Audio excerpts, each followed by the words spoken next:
coming along. My name is Gareth Kelly. I'm an Associate Director and Financial Controller here in O'Dwyer's. I'm delighted you could join us today for our monthly OMC Client Awareness Seminar. This one is entitled Energy and Consumption Management in Multi-Unit Developments. So it's an extremely topical area, and I'm sure you're all looking forward to hearing more on this interesting area. Our talk today is being given by Rory Burke. He's the Managing Director of JVTE, Sustainable Design Engineers. Rory's presentation will be about half an hour long, and we'll have time for some questions afterwards. So Rory's involved in the design and supervision of large capital projects and is responsible for the sustainable design aspects of services in a number of prestigious developments. So Rory's here today to share his knowledge on energy consumption management in multi-unit developments. Okay, thanks Gareth. Thanks, Rory. Good afternoon everybody. I'll try and, can you hear me okay, yeah? I'll try and make this as painless as possible, and maybe the questions will probably answer more than I might try to do. Just first of all, just give you a quick background about JV Tierney's. We're long established mechanical and electrical consultant engineers in Ireland. JVTE we set up in 2006 because there was a major shift into the whole area of sustainable design, energy control and things like that. And just some of the projects we've been involved in over the last few years and won awards, particularly the Criminal Courts of Justice, which you probably see on the 6 o'clock news every night. We did part of that, we did a major energy model of that using computer software to determine what was going to be the consumption in that building. And I'm glad to say it is it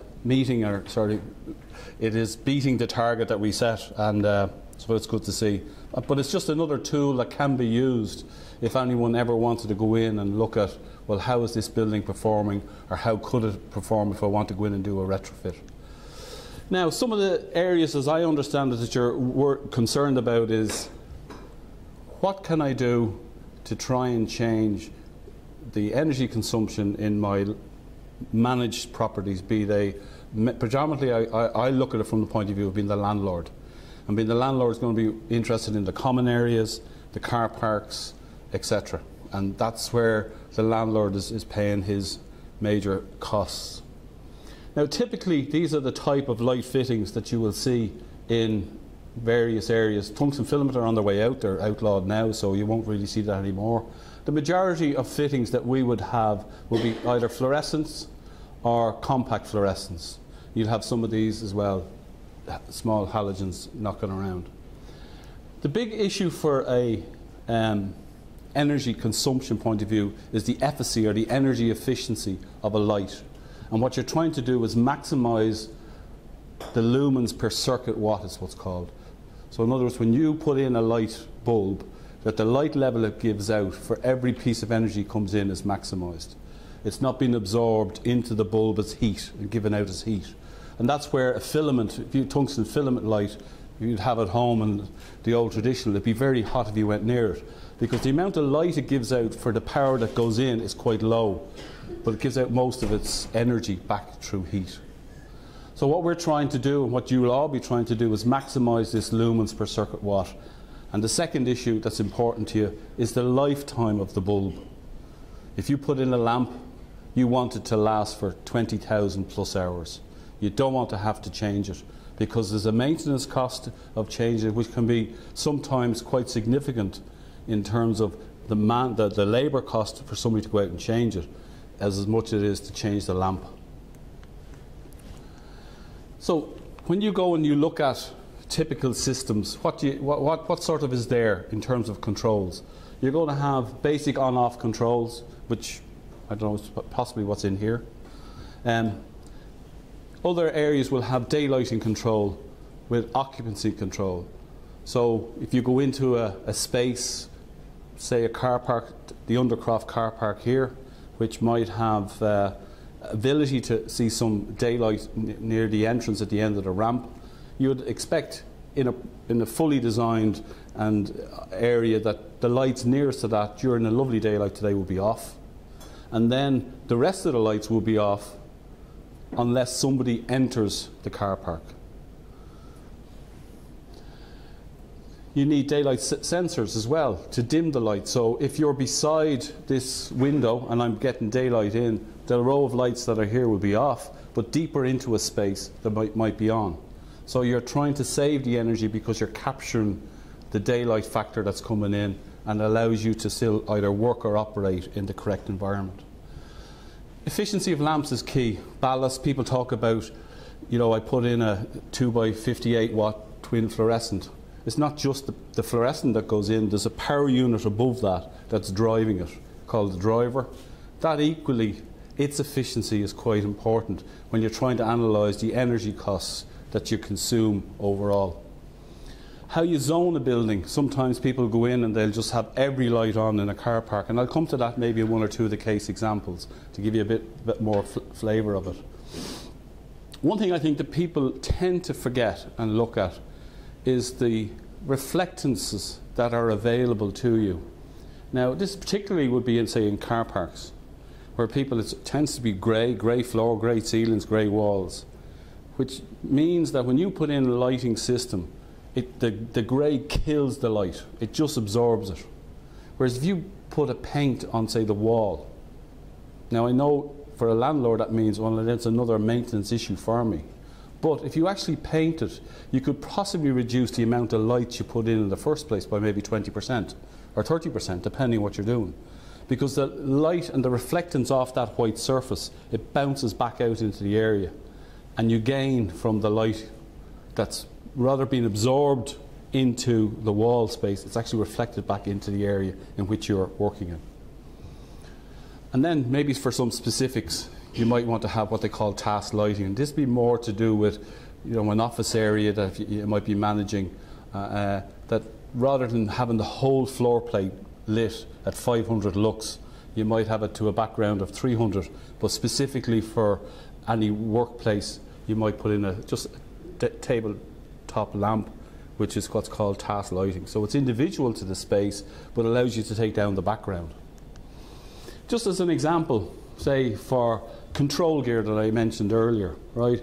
In an older T12 with, say, 65 watt lamp, there would have been 14 watts being consumed on top of the 65 to drive that lamp. So it's not just the 65 watts that you're paying for that 14 watts of electrical driver. When that was changed to a T8, the driver in this case might have been slightly better, but not hugely, only down to 13 watts. But actually, there are drivers that could allow you to get down to 5 watts here. Now, you still have a 58 watt, but your saving has now gone 23% just by changing the control gear. Now, that's not something that you would normally look at or normally consider, because somebody might say, well, there's a 58 watt fluorescent light, I'll just put back in an equivalent. But sometimes you've got to look at what's actually driving that. And that goes across the whole range of lights, LEDs, fluorescents, no matter what you have.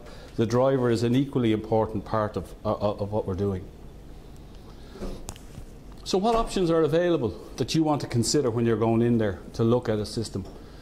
Today, first and foremost, people talk about, well, change maybe a lot of the fluorescents from T8 to T5s. So for the same light type fluorescent, you'll get maybe somewhere around a 20% energy reduction. Now, they're not always interchangeable. Some light fittings can take it out a T8 bulb and put in a T5, but not all. And equally, some of the drivers can drive a T8 and some can't, or drive a T5. So it's sometimes specific to what's already installed that you have to look at. LEDs obviously is the big up and coming thing, and there's still massive advances being made in LED technology year on year. So much so that, say, 2 years ago, you couldn't get a Philips fitting realistically if you wanted to change this to a low voltage. Now you can. So they are getting better. Their life expectancy is getting better, albeit they claim they can do anything from 25 to 50,000 hours. In a lot of occasions, they actually haven't been in operation other than on a bench test. So in real life, have they been in 50,000 hours in a car park, being switched on and off? But they're getting there. Automatic controls, that's something you really need to look at. But again, it's got to be specific to the application you're looking at. Daylight sensing, control gear, the reflectance values, materials I talk about. The one that I'd like to spend maybe a little bit we're going through is what I call the M&T approach, monitor and targeting approach. In your game, I suspect what's going to happen is, certainly for owner managers, you're paying out a bill. How are you going to save money against that bill? And in a lot of ways, the first thing you need to do, and the first thing I always recommend that you do, is take out that bill and plot it out over the course of a year or 2 years and look at what is actually happening here before you jump in and change a light bulb or do something. And I'll give you that example and what we did with yourselves across the road in Rockbrook. So, on that one, Rockbrook was, when it was built, we were involved, Tierney's were involved as the M&E, but the developer at the time did not want any controls going in there. So it was a very basic system, just put in the lights. Now, if anybody has been over there, like, there was designed for 3 levels of car park. There's 2 operating at the moment. And it's quite a substantial area of car parks. There's 500 fittings roughly in the basement -2 car park and about 200 in the basement -1 car park currently, which is quite a substantial amount of fittings. There was no control. They were on all the time. And the current, well, the bill before, I think it was involved with the receiver through yourselves, was they were spending approximately 100,000 a year just for that lighting alone. So when you're trying to go in and do a retrofit project, it's often, you know, there's not one solution fits all. You've got to look at various different solutions. So we looked at 4 solutions.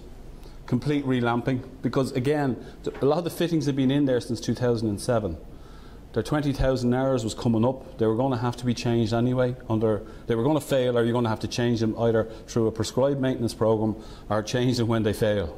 But the fact that the car parks were in operation, there was clients in the apartments, you needed to keep on top of that and change them as you went along. So there was going to be a relamping to be done. So do you change them out and put in more efficient T5s, eco lamps, whatever? Do we go with what we call non-off switching? So in other words, when there's no presence in the car park, the lights are off, and when somebody enters it, the lights come on. Now that can be quite difficult when you're looking at quite a substantial space. And the orientation lighting there, what that means is that there's approximately, I think, 15 cores in Rockbrook. So what you want to make sure that when I walk out of my core of my apartment block, that I'm not coming into complete darkness. Now some people will accept that and accept, you know, a 3-second light up when the system detects I'm here. We have that in our own car park. It's totally dark. When we walk out the door to go into the car park, it takes about a second for the lights to come on. That's fine. But if you're dealing in a residential tenancy, you might have a mixture of people who've got, you know, elderly, mightn't be as able to see. So what we consider, what we call it, orientation lighting. So you leave a certain proportion of the lights on all the time. But that's a cost you have to bear. Dimmable lighting solution, again, if there's no people around, you dim down to a 10% background level, and when people come in, you ramp it up. Or another option was fit internal occupancy sensors to each fitting. I won't go through maybe the assumptions will be there for you. So I'll come back to this M&T. We did some data analysis first and foremost, and we got data eventually through the receiver. And I have 3 slides here just to try and show you, but give you an idea. This is over 2010 through to 2012. Here is roughly where Aldi came into play on the site. Now you can see the purple is weekend nights. This next one colour is weekday nights, weekdays blue, and weekend days in green. But if you can see it, the power that's being consumed is very consistent at night time. By night time, that's between 11 and say 7 in the morning.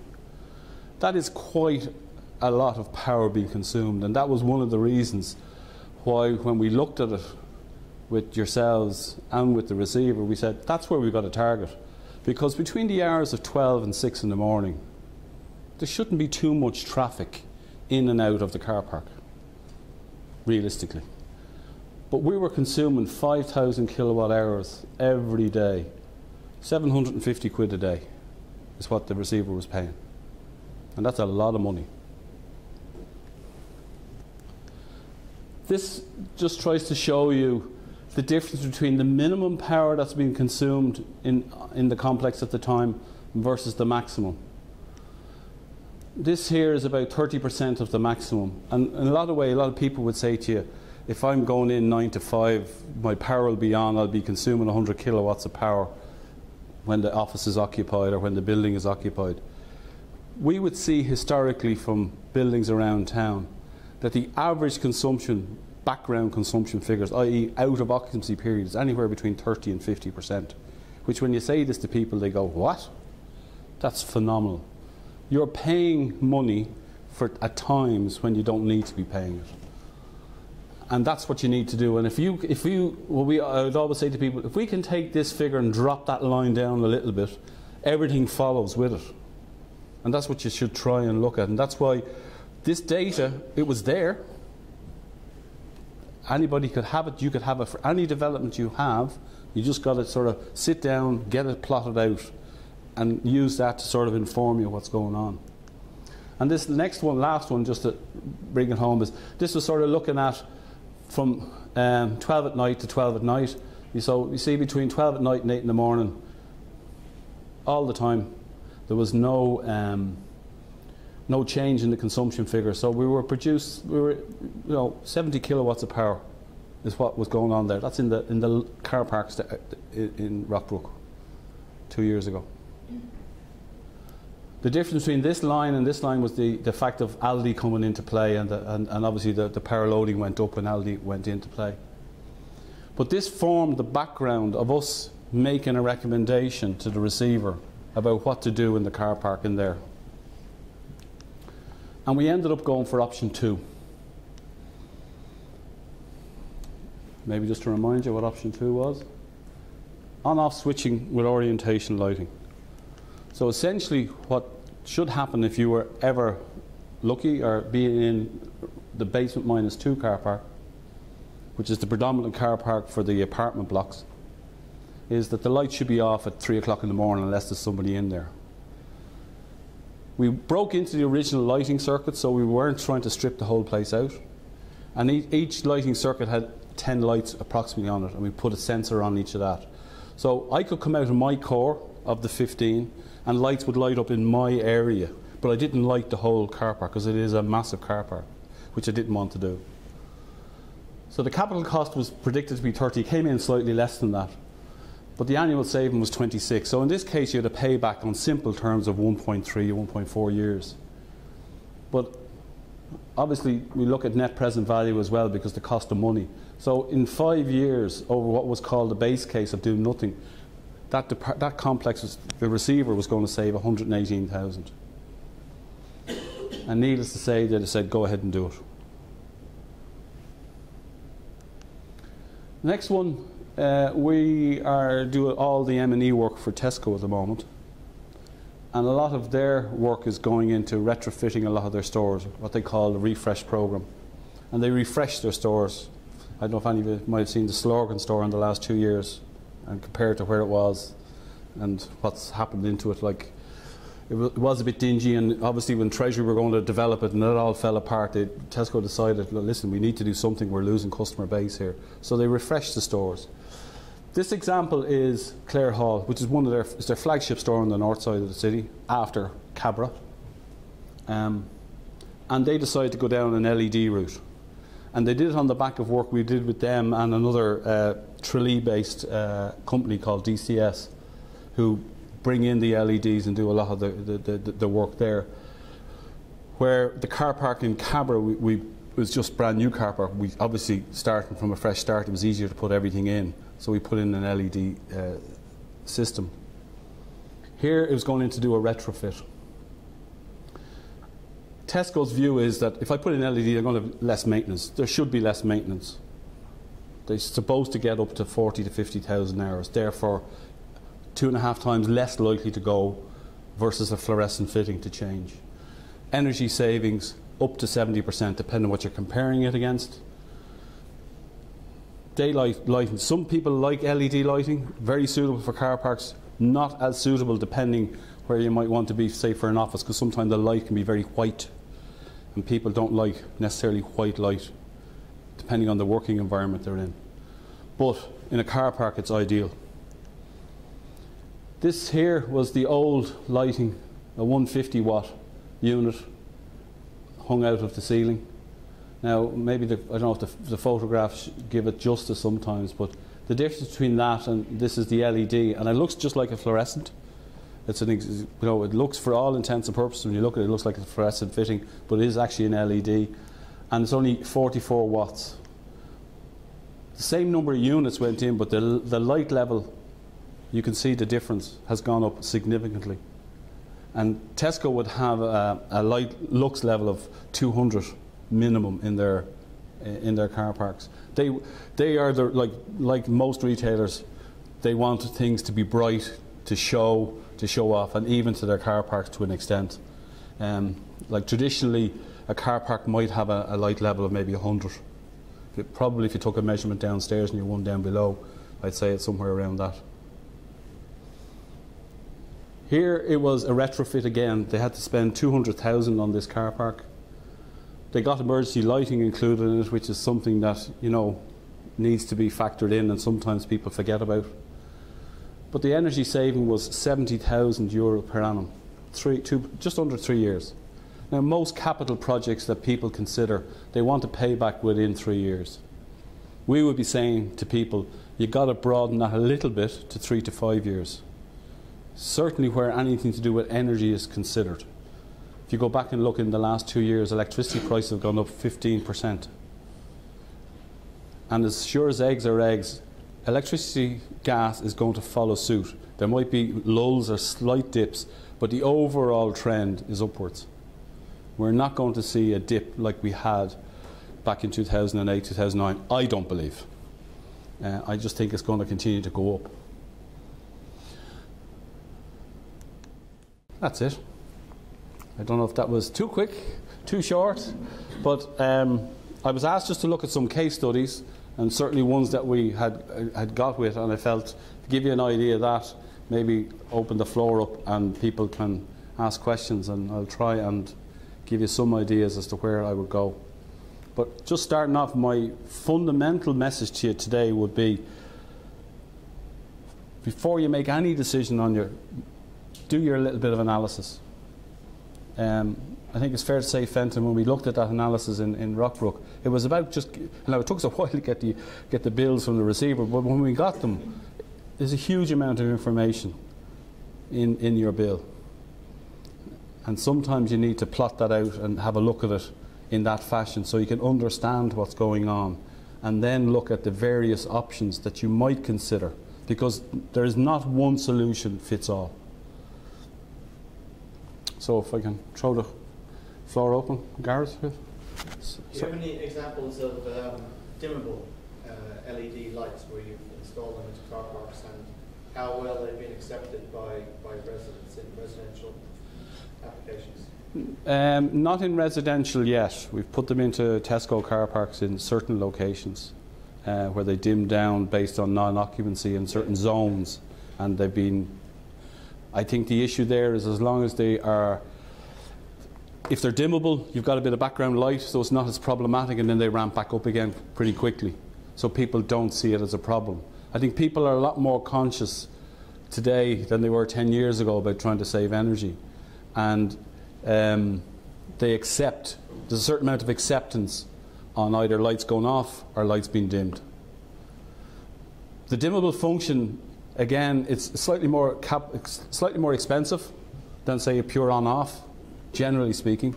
But if you're going back in for a retrofit, it is, again, it's well worth looking at it. Is this what I want to do?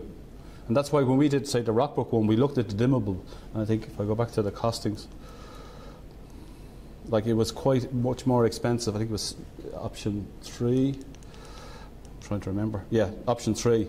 So for the same solution, we were going to spend double the capital, right? And we felt, well, I suppose we felt, while we were going to save near enough the same amount of time over, we were going to save more on an annualised basis, obviously, because you were spending more. But, you know, over the course of the 5 years, it wasn't as good a solution. But it can work, yes. And there's a lot more acceptance of people to it now. How did you project in the option where you just have on-off, that is motion sensor control? I mean, you have to make an estimate. Well, how frequently the yeah. thing would be turned Well, on or off. yeah, we had to do a little bit of, I suppose, it was a little bit of research and a little bit of estimation work that was agreed, and everyone agreed that these estimations were not unreasonable. Yeah. And do you know, since it's been in there for a while, do you know how it's actually panned out in terms of, did you make the savings? Well, my understanding is yes, we have. I don't know. It's even coming through quite well, actually. We may have even exceeded them in certain cases, and we're looking there now as well, trying to reduce lux levels. It's quite bright car parking, things like that. So it's an ongoing process. We're still looking to see if we can even reduce it further. But there was one slight sort of anomaly in it, in that at the time a lot of the lamps had failed. So the actual running cost was understating what it should have been. So in other words, if the car park was running as it should have been with the correct lamps, as in the base case, there would have been even a greater savings. So, but we didn't factor that in, because you're sort of. I tend to be a little bit conservative when I come to my cost savings, because I think it's better that the figures stand up, you know, and if you get a little bit extra out of it, all the better for it. But I think when you're trying to get a client to make a decision, you want them to make a decision with a degree of certainty. a lot of what we talk about, Rory, is lighting. So clearly lighting is I suppose it's the most obvious because we can all see it, but it's the biggest draw and probably the easiest win that you can get. Is there any other element that would come anywhere near lighting the energy consumption for the likes of residential development? No, I mean, if you think of it, what are the elements that goes in on the landlord side? I mean, you've got heating, but generally speaking, I'd say in apartment complexes, I'd say they'd be lucky if the heating is on, because there's so much it gains from within the space. You don't need corridor heating per se. And lifts and pumps don't use that much. Really. Lifts and pumps are very small. I mean, okay, if you're buying a new lift or whatever else, they've brought in all the regenerative power and all that. You can use it to drive the lights within the lift and things like that. But you're not going to save a huge amount of money going after a lift. Your biggest energy consumer, I suspect, in something like that is going to be your lighting. I think the other one area is like the next one might be, and let's say if you have a car, if you don't have a car park, it's your landlord areas, your core areas. You'll find, observing just around town, that a lot of traditionally the landlord areas, the lights are on all the time, even during the middle of, through the night and everything, and during the day. So there's quite a, when you start adding that up at 15 cents a kilowatt hour, it can become quite substantial. Now, that retrofit is the one that pushes itself out to near the 5-year mark in my experience, right? Because it's smaller comparatively to, say, a car park, and so there's less energy to grab at, but it is still significant in the overall scheme of things if you're trying to look at doing it. And on something like that, where you're talking individual lights, say in a lift lobby or something like that, is an individual PIR your best?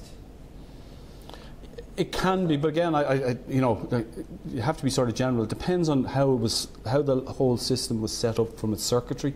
Can you break into it easy? Does it mean you have to, sometimes, like if you've got to get people to go in and trace cables and go back in and start taking down ceilings, your labour costs will go through the roof, and that will cost you 10 times more than your light fitting will. So it's sometimes site specific, but by and large, yeah, if you can get a PIR in there, it should be, as long as you can break into the circuit. And by and large, you should be able to. But come back to that gentleman's position, a point was, do people accept it? In other words, if you go, certainly on the continent, if you go to, say, hotels in the continent, a lot of the time their corridors lights are off at night. When you open your door, it's when they come on. Whereas we traditionally here, if you go to a hotel here, the lights are on all the time, 3 or 4 in the morning, lit up like Las Vegas. And some hotel we work with, they're sort of saying, why is my energy bill so high? But for them to take the decision to take that down is a bit like asking a retailer who has 1,000 lux on the shelf, dim your light down to 900. I as the shopper won't really notice it. Oh yes, you will. I'm not reducing it.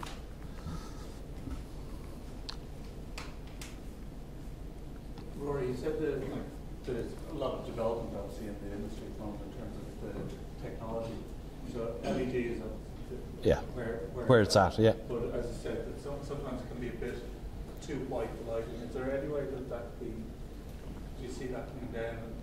Oh yeah, there are alternatives being, you know, they are, like, the industry is trying to develop the lights that suit all applications, you know. I mean, obviously where they're at the moment is going after the mainstream, so it's an LED in comparison to your traditional fluorescent fitting.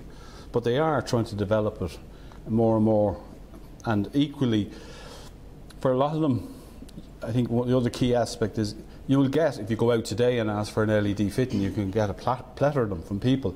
You just got to be sure that you're getting them from a reputable manufacturer, because some of the ones that are coming in, you know, I would be, well, you know, you have to be careful of, you know. But again, you can get them to be somewhat specific, and they will put an effort in. There will be a much higher charge per unit. So that unit, say, I think in Clare Hall was, say, €300 installed per unit, whereas you could probably buy a standard fluorescent fitting at the low end for €100. At the medium end, maybe €150. So you're talking about significantly more upfront capital, but you'll get it back on the energy consumed over time.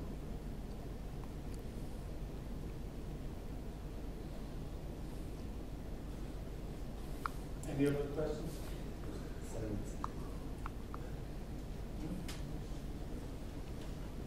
There are other, sorry, I mean, there are simple things that people can do is time clocks.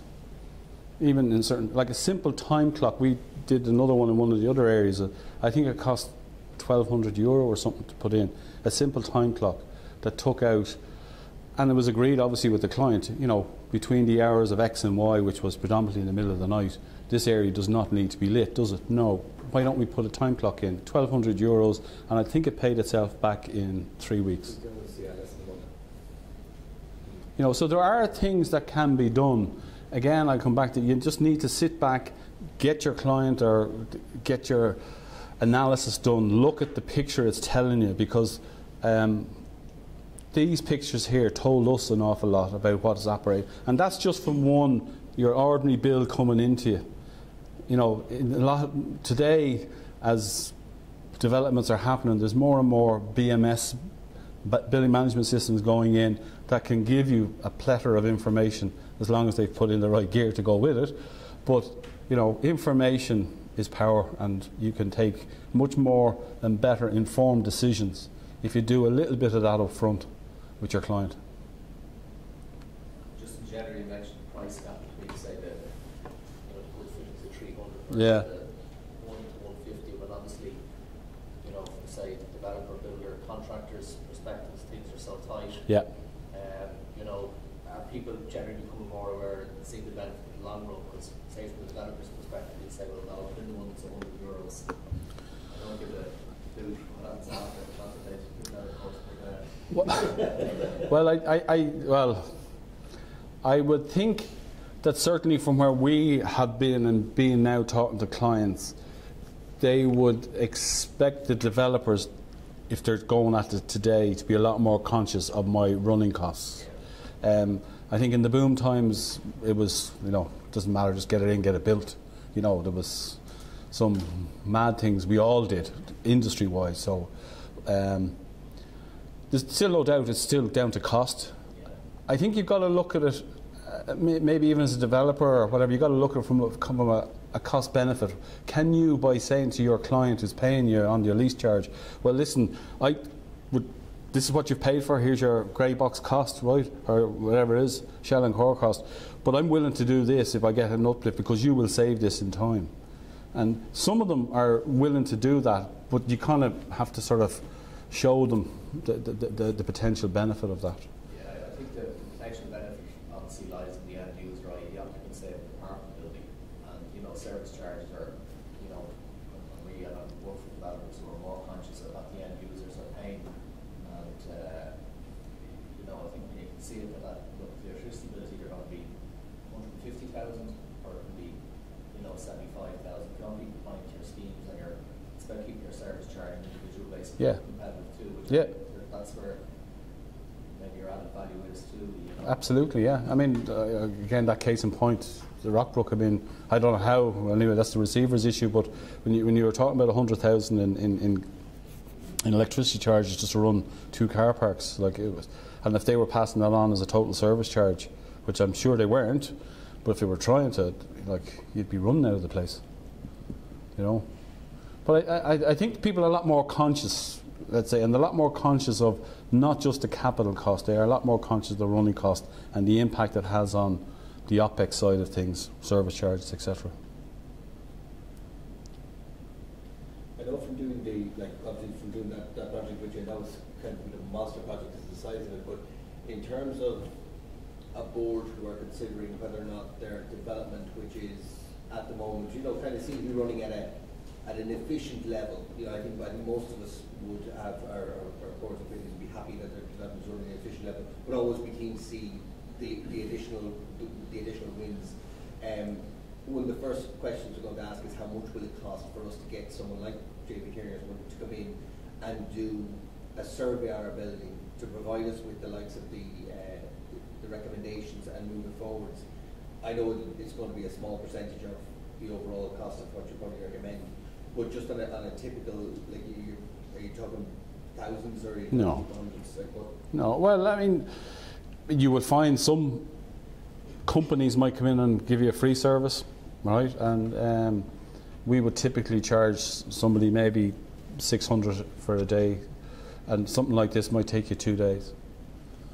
To come in, give us the analysis, let us do it out and show you back what it's doing. But some companies might come in and do it for free. At least there are people who go out there and do it. But I mean, the one thing that if you were to look at some developments, they might look at the quick fixes, what's your MIC you're paying, and say, well, cut that down. That's easy to do, but you can have long-term consequences for that. It's basically what I'm suggesting is not a huge capital outlay to go and get an analysis like this. It's going to tell you exactly what you need to get done. But I suppose I'm going to have to say it's not. But no, I don't think it is. I think in the overall scheme of things, it's not a huge outlay. But people expect me to say that. I think there's, if you're going to get it done, there's nothing to stop you doing that sort of work yourself or getting somebody to do it. Or even come prepared with some of it. The biggest problem we find is actually trying to get the data, and that's where we waste a lot of our hours, and often we're the ones going off using our time to chase down the energy suppliers, Energy or ESB, who the client has used. Sometimes if the client can say, listen, I want this, and I want the last 2 years' data, can you get it for me? Part of the problem as well today you have to watch out for as a client is every time you switch, and there's a lot of switching going on every year, you'll lose that data unless you get it from them, because they're not going to hold on to it. If I switch from Energy back to electricity, Energy aren't going to be very happy to give you data. So I would say to you, if you're working on behalf of your clients, try and gather that data even on a quarterly basis from them. At least have it there in your database for them.